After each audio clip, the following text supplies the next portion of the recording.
This is a quick review of my Seiko SPB381. I got this watch about a year ago now. I got it about 40% off retail. I think this is a excellent watch for the price that you can get it at.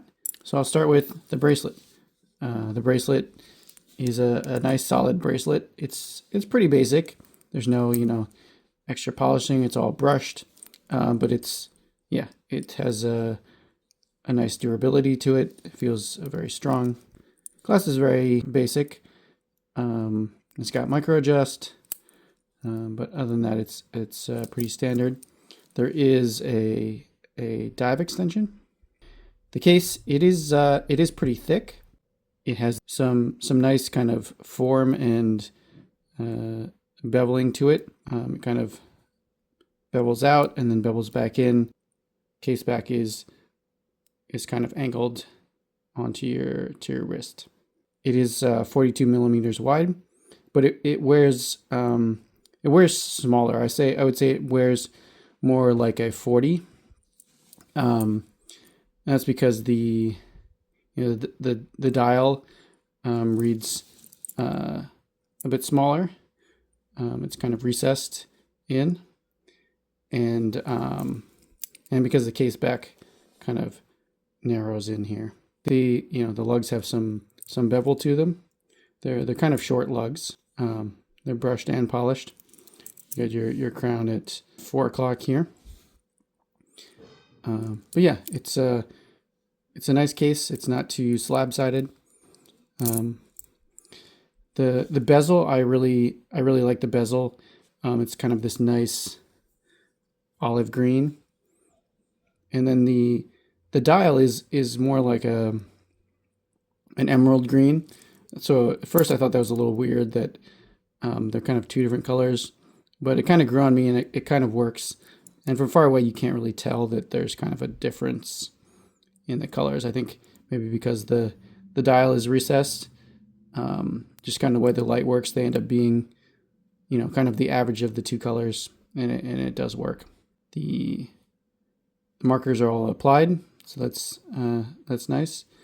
And the hands are fairly basic, but I think they have a good design to them. And then of course the gold GMT hand, so a little pop of color there, and the red dot on the second hand. The bezel, it has a really nice sound. I don't know if you can hear it.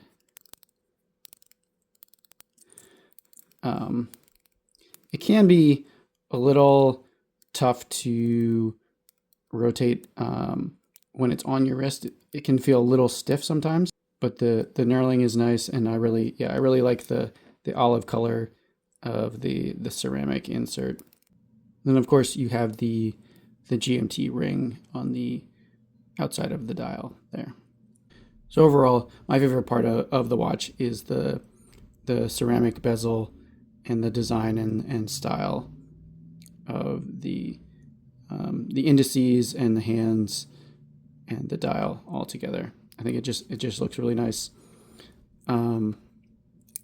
The big downside for me is how heavy it is. So I mentioned before, it wears more like a 40, even though it's a 42. But it is a bit thick, and it is pretty heavy. And I think even though the bracelet feels pretty sturdy, I think the balance of the watch versus the bracelet, I think the bracelet feels too light compared to the heaviness of the watch, and so the balance does feel a little off.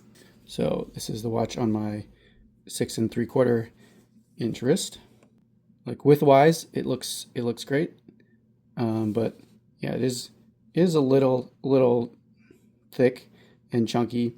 But the bevels on the case and the case back really make it sit, pretty snug to the wrist. So when I wear it, it feels thick to me, but when you look at it, it doesn't look quite as thick as it feels when you wear it. And I'll just do some comparisons to some other watches here. So in terms of retail price, this is about the same price as a Formex, but I think it really has a lot more to offer than the Formex. I think the Formex really, this is just a time-only watch. It has their patented like spring case, which I guess you consider a complication. But I think the bracelet on this is nice, but it's not as nice as the one on the Seiko. Whereas the Seiko, right, you've got the GMT and the diving bezel for the same price. And I think, the lugs and the case, if you take aside the spring case on the Formex, I think, it just, the design and details are much better. Whereas like the Formex has a nice design, but it's just a simpler case. Now, if I compare it to like a Seamaster, obviously these guys are in different price categories. So the Seamaster, you can tell, it's more refined. The lugs are more refined. The dial design is more refined. But like, the Seiko has the applied markers. And again, it has the GMT additional complication. I would say the Omega wears wider than the Seiko, even though it's 1 millimeter smaller at 41 versus 42.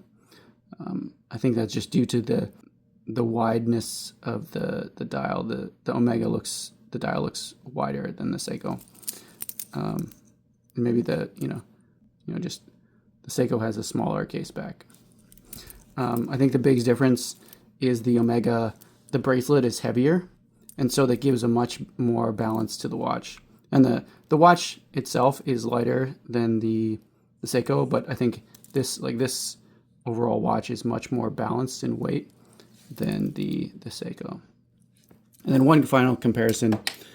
So obviously these are, leagues apart here, but it just, like, if you look at them, kind of the style of the bracelet, the lugs, the bezel, like, they're really not that far off in design. Like, even the applied markers, they're somewhat similar, right, in design. For me, the real big difference is the wearability. The Rolex is so much more wearable, so much more comfortable. The case is much lighter and slimmer. The bracelet has a nice taper, where this taper is much smaller. But it is pretty amazing that the Seiko comes even this close. So overall, I think this is a great watch. I think the design and style and details are great, and it's much better than its price, especially if you can get it below retail. I think the big drawback is how heavy it is, and for that reason, I don't pick it up as much as some of my other watches, just because the wearability isn't as good as some of my other watches.